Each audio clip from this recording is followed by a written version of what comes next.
Africa and South Africa particularly is a fantastic place for renewables, especially solar. I mean, we've got a lot of sun here in South Africa. We've got extremely high solar density, so it's really a fantastic place to deploy solar on a very large scale, on a utility scale. And that's actually one of the most critical things we need to do as soon as possible is get our utilities as clean as possible. Because again, South Africa being quite a resource rich country has relied a lot on coal power for our energy.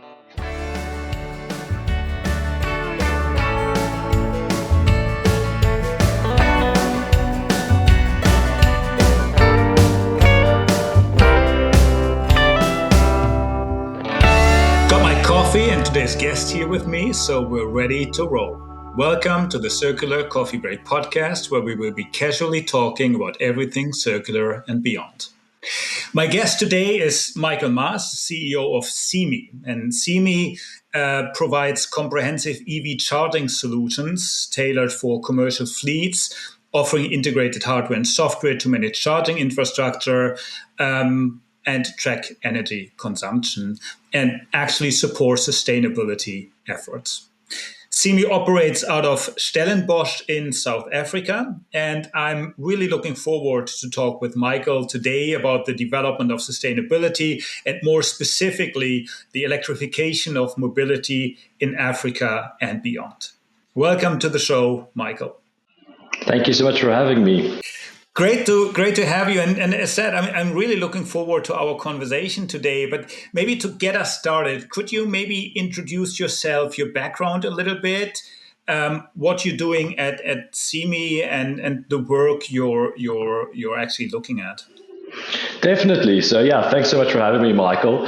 My background really started as an engineer. So, I studied engineering, mechatronics, focusing on the interface between hardware and software, and started working as a product manager. So, I worked for a number of years in product management, specifically in building IoT solutions. So, working with large engineering teams in new product development. And then a couple of years ago, I started Zimi Charge. So founded it with my co-founder, Stefan now. He's also an engineer. And we really just saw an opportunity in the South African market where nobody was addressing the really big infrastructure challenges that are faced when looking to switch to electric vehicles. So Zimi was really founded from the idea that if you want to switch to electric vehicles, one of the key components is energy. It's a completely different way of thinking about energy. It's a completely different way of accessing energy. And existing fleet managers, home users, anybody who's looking to switch to an electric vehicle is going to face that challenge. So we took it upon ourselves to see what we can do with our background in engineering and in product management to really solve this problem in the South African context. So Zimi is focused on a number of things. I think you gave quite a good overview, but really focused on two main components. One is the hardware. So we build electric vehicle charging stations here. We then also install them, so at any location for our customers. And then we manage and operate them with the assistance and help of our data and software systems. So we work primarily with commercial fleets. So thinking of fleets in logistics, in field services, corporate fleets, and we're busy expanding to home users as well. So we work with a number of fleets and really help them to firstly make the transition, to understand what it takes to transition, and then to deploy and operate their infrastructure for them. Cool, interesting, and I think what you mentioned, the EV infrastructure is a huge problem around the globe, as it needs to be built up very rapidly in order to enable and accelerate the electrification of mobility. In that context, can you share maybe some of your insights on the current developments in EV charging infrastructure on the African continent, specifically in South Africa, and some of the challenges and opportunities you see in the sector that you've come across in your work at Zimi?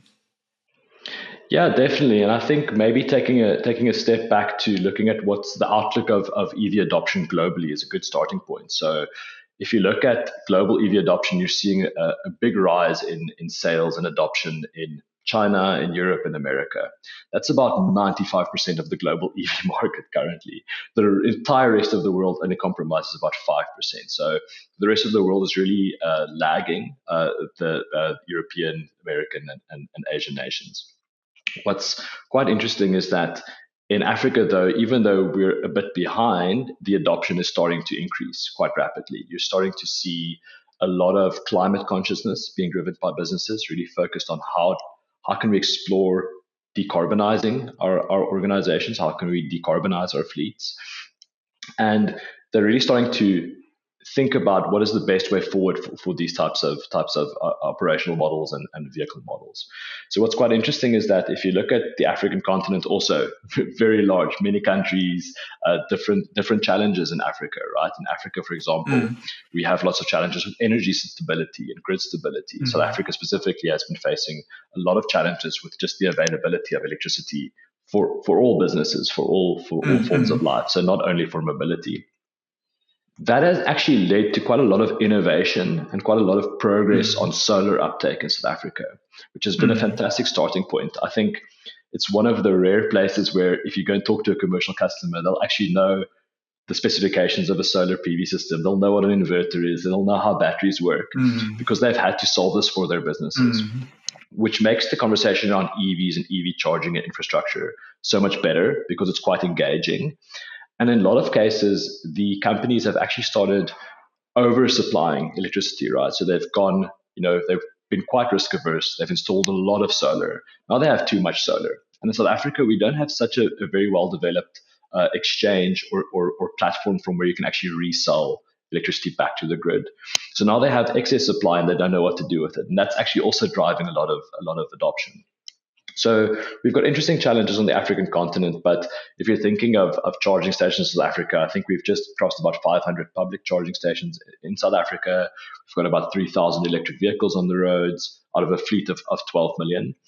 The growth is looking to cross about 10% adoption by 2030. So that's about 1.2 million vehicles that have to get onto the roads. And of course, for every one of those vehicles, we need to think about the energy, where it's coming from, and then for us as Zimi, also the infrastructure part of that. Very interesting. And I recently read an article that in many areas, Africa has the possibility to jump some of these technological developments that we've seen in other parts of the world and go directly to renewable energy, to electrified solutions in that context, which is exactly reflecting what you said. I mean, this jump out of the necessity towards these sustainable solutions is naturally a great accelerator and a great motivator to go into that direction. How do you perceive the broader development of sustainability in Africa? We now talked about EV charging, the electrification and the background there, but how do you see the broader sustainability agenda in South Africa and Africa more broadly? And what role do you see for Zimi in promoting these sustainability practices across the continent and beyond? Africa is such an interesting place because I think we are quite early in the stage of industrialization across many nations. So a lot of African nations are still developing their economies. But I think what people sometimes forget is that we've just seen this massive boom in Southeast Asia in the past 20 or 30 years. That is the next 20 or 30 years in Africa. Africa is on an amazing growth path. What that means for climate is that we can develop our industries to be more sustainable. We can, for example, use renewable energy in ways that actually gives us access to energy, and that we build our industries with that at the front of mind, right? So it can be quite a foundational consideration, which is quite exciting. Africa and South Africa particularly is a fantastic place for renewables, especially solar. I mean, we've got a lot of sun here in South Africa. We've got extremely high solar density. So it's really a fantastic place to deploy solar on a very large scale, on a utility scale. And that's actually one of the most critical things we need to do as soon as possible, is get our utilities as clean as possible. Because again, South Africa being quite a resource-rich country has relied a lot on coal power for our energy. So I do think that there's quite an interesting and also very exciting roadmap for Africa going forward, especially if we can think about our energy systems in a way where we focus on renewables and build from the ground up with that front of mind. In terms of what we're doing at Zimi, we're obviously very interested in electric vehicles and in mobility. we work with a number of organizations, and I think in logistics again, a lot of the places where they're charging is at their warehouses, it's at their distribution centers. It's places where they either already have solar or have set up solar in some way or form. So we're always thinking about the energy part of the equation as well, and how to balance that, how to track that, etc. And I do think, even though we're just in South Africa now, we do have ambitions to scale globally. And I think Africa, especially East Africa, are really interesting markets for us. So I think we'll keep pushing our tech into other African markets and just making it as easy as possible for people to access electric vehicle charging infrastructure. That's great, and we just recently had an episode with Cap A, the Climate Action Platform Africa, and there we talked about exactly what you just mentioned: this potential that Africa has to become actually a solution to the global climate problem, with resources, with people, with basically jumping these development paths and really offering solutions to the rest of the world that will actually help us in addressing some of the challenges, some of the problems that we're seeing at the moment. Now, you mentioned earlier that you're looking both at the commercial side, basically the fleets, but also like private house owners and private persons. How do you see the adoption of EV, of electrified mobility in these areas? Is both picking up at the same time, or do you see companies and the commercial side being ahead of like the private car owner or the private house owner? They're definitely two very different markets, and the way in which these, let's call it customer bases or areas develop is completely different, because they have different considerations. So when you talk to a commercial fleet owner, they are more risk averse because they have to make quite a substantial shift. They manage, let's say, anything from 500 to 5,000 vehicles in their fleet. So for them, it's about thinking, how are they going to transition? How are they going to manage a hybrid fleet, so both electric and fuel, and make the shift gradually? And they also have to look at various options. They have to consider various vehicle options. They have to consider what's available in the market, etc. So it's a different type of decision making. Consumers is quite exciting because, again, in South Africa, we're seeing lots of vehicles being launched in the market. We've recently had Volvo have a lot of success in the market, where they're the biggest seller. So I think half of EV sales at the moment are Volvos in South Africa. South Africa is also an interesting macroeconomic landscape in Africa, because we're the most industrialized country in Africa, and we have quite a high income segment in our higher income bracket. So you are seeing adoption of these vehicles. Again, having more vehicle options available would be quite important for the consumer market to continue growing. Also, in terms of the cost or the price difference, they are quite expensive still compared to ICE vehicles. And in countries like the Netherlands and Scandinavian countries, the incentives really were one of the key things that helped bring that price to parity. That's such an important thing for consumers. So you are seeing adoption in the space. You are seeing consumers taking on the, let's call it, the inherent risk of new technology, early adopters, and you are starting to see a lot more EVs on the roads, which is fantastic.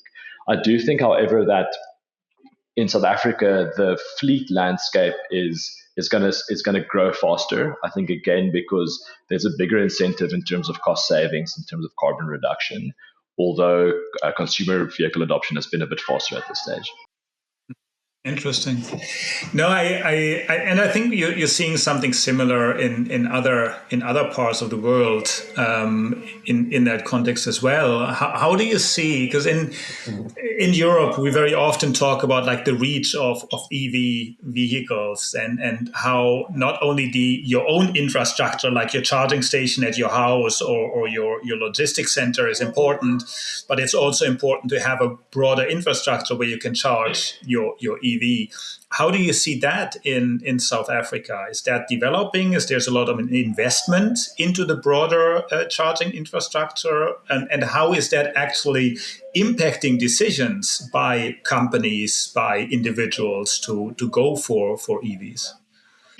Yes, so most of the public infrastructure is being driven by private companies. So private companies launching networks, automotive companies launching networks in South Africa. There's a lot of private funding in this space. I do see, however, that there's quite a lack of infrastructure on the national routes. So if you're thinking of a logistics operator, they have, either last mile, mid mile, or other forms of distribution that they're doing. So if they need to go a longer distance, more than 200 kilometers, then it becomes a problem if they don't have access to infrastructure on the public routes, on the public highways. So I do think that in the next 5 to 10 years, we should see a lot of development in that space. I know the government has started putting down some investment in these areas, but primarily it's driven by the private entities. And interesting. And you mentioned the automotive OEMs, the car manufacturers, and their role in basically driving this change, this transition. How do you see their approach at the moment in basically enabling this shift towards the electrification of mobility, but also basically ensuring a sustainable, long-term efficient change towards that direction that really supports local companies, local businesses in making that step going forward, but also, as you mentioned, providing these cost-efficient options for private households, for individuals to basically switch towards EVs. Yes, the automotive makers have such a large role to play, because if you think of our solution, the vehicles are really the hardware that we're charging. So without the vehicles, we're stuck. We have a very strong vehicle manufacturing sector in South Africa. So we export a lot of vehicles to places like Europe. And what's becoming quite important and prioritized by government is protecting those industries. And what's happening with, for example, the European regulations coming in for things like ICE vehicle sales bans, we're having to shift our manufacturing, pivot that quite quickly into electric vehicles. Otherwise, we're going to be losing quite a large sector of our economy, which is critical. So we are seeing investment incentives for EV manufacturers. So things like tax rebates for OEMs, which is fantastic. It's starting now in the next couple of years. We're starting to see some vehicle companies really leading. So, for example, Volvo, BMW, Audi, they're really pushing out a lot of vehicles into the market, albeit in the luxury segment. It's just the start. I can see the new vehicle models coming out year by year. So it's quite exciting to see that development. I do think, however, that if you're thinking of vehicle imports versus exports, a locally produced vehicle is always going to lead to a higher uptake. So if you think of countries like Thailand and in China especially, you have an extremely strong local demand driven by an extremely strong local manufacturing sector of EVs. And in South Africa specifically, we haven't been able to produce as many electric vehicles, but we have been doing that in the micromobility space. So electric bikes, motorbikes, three-wheelers. We do have a lot of innovative entrepreneurs pushing that segment. And those are mainly using last mile delivery, so food, grocery delivery spaces. So there we're seeing some exciting adoption. But in terms of consumer vehicles, we are very reliant on the automakers. But hopefully with the investment incentives, they will bring in more models and release more models in country and also drive down cost. Okay, interesting. And I mean, I think if I'm not mistaken, Zimi Charge was founded in 2021, so some years back. What were some of the learnings along the way that maybe also companies, organizations around the world can learn from, how to approach the electrification of your fleet? I mean, what are typically the steps you see companies take in order to make this a successful transition? Because as you said, I mean, there's a lot of things you have to consider. It's not only the investment into new vehicles, into new cars, but it's also how you manage them and so on and so forth. So how have you seen companies make that transition successful and really also get back the benefits that the companies are looking for, in the sense of being more sustainable, impacting their CO2 footprint, but also they might be looking at cost reductions, efficiency gains, and so on. Definitely. I can speak from the perspective of a fleet operator or a fleet manager. They look at one very key metric when looking at cost, and that's cost per kilometer. So cost per kilometer for a vehicle on the road. And that includes everything. That's the vehicle's price or depreciation. That's the fuel, the maintenance, repairs, tires, the tracking system, etc. That all gets simplified into one metric. How much is that costing? How many euros or rands or dollars is that costing per kilometer? So if you look at the main constituents of that cost, right, it's the biggest ones are the vehicle depreciation and energy. What's really interesting about electric vehicles is that the energy is significantly lower than in comparison to fuel or petrol. But in certain cases, depending on the vehicle brand and on the vehicle cost, the depreciation will be significantly higher. So if you look at, for example, fleet operators buying certain vehicle brands, they'll depreciate them down to, let's say, 40%. Others will write them off in the same time period. So that makes a big difference if you're looking at your cost per kilometer for a vehicle. So there's something interesting where the fleet operators and managers are not necessarily as familiar with how to do the cost comparison with electricity. Again, and it's a completely different form of energy. Yeah. The units are different. There's a lot of ways in which you can optimize energy as well for certain tariff schedules, etc. So what we typically do is when we work with fleet managers, we start with data analysis. That's really the best starting point. Looking at your existing data from your locations, from your vehicles, from your telematic systems to understand what your routes look like and what your fleet looks like. From there, we can give you really good detail as to where would be a good starting point, because it's not always good to just transition your entire fleet. But there could be certain routes, there could be certain segments which are actually perfect, especially if you have to match them with the vehicles that are available in the South African market. We have a significantly lower amount of, I think we only have about 30 vehicles, electric vehicle models available in South Africa. So we're quite specific about what can be used successfully for a fleet. I must say also what's interesting is that a lot of fleets are very innovative. This is quite an innovative space for them as well. So a lot of fleets are willing to test things and to trial things. And I think there's a lot of options available to run pilots, to run test cases with automotive manufacturers. So I think again, one of the learnings is that it might seem like this big daunting task, shifting your entire fleet to electric, but it can be very simple if you A, start with data, and B, engage with the automotive makers to test them out. Yeah, I think it's very often the case, isn't it? If you start small, if you start experimenting, start learning along the way, that's normally the way to go. And also to get people on board, to have the first positive experience, show the first results, then it's much easier to scale and basically expand to the full fleet and into other areas. Now, the coffee is unfortunately empty, and it's time to wrap up this episode. But I mean, before I let you go, one final question. I mean, looking ahead into the future, let's assume we have a crystal ball. What are your thoughts on the future trajectory of EV charging and sustainability initiatives in South Africa and more broadly in Africa over, let's say, the next decade? And how will you play a role with your work, but also how do you see other stakeholders play a role in this context? I think the future is extremely bright. I think there's a very strong growth in this segment, specifically from the appetite from customers, from commercial entities that really are looking for innovative ways in which to reduce their carbon footprint. So that for me is just the first thing. I think there's an extremely bright future for electric vehicles in South Africa. I think in terms of infrastructure as well, I think we're going to have to roll out a significant amount of charging stations, as will Europe, as will America, as will Asia. So I think there's still a lot of space for deploying infrastructure. And I think that when we pair these things with really renewable energy solutions, so either on-site solar or wheeled or traded energy, there's a lot of space in which we can think about e-mobility as a really sustainable solution.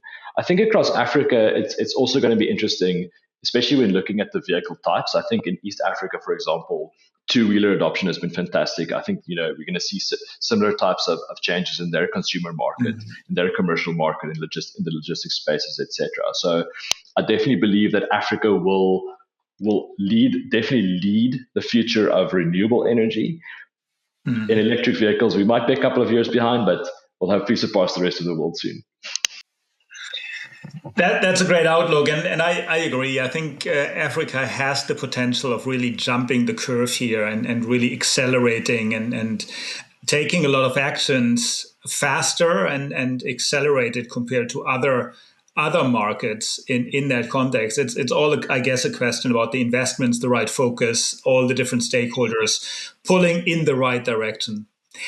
Thanks a lot, Michael, for joining me today. It was a pleasure and great to hear your insights and ideas on EV charging in South Africa as well as sustainability. Thank you so much for having me. Cool. For all of you listening out there, as always, we hope the episode today gave you a new perspective, a new insight, a new idea on how sustainability, how circularity is developing, can be developed, and maybe something you can incorporate into your daily pursuit of circularity and sustainability.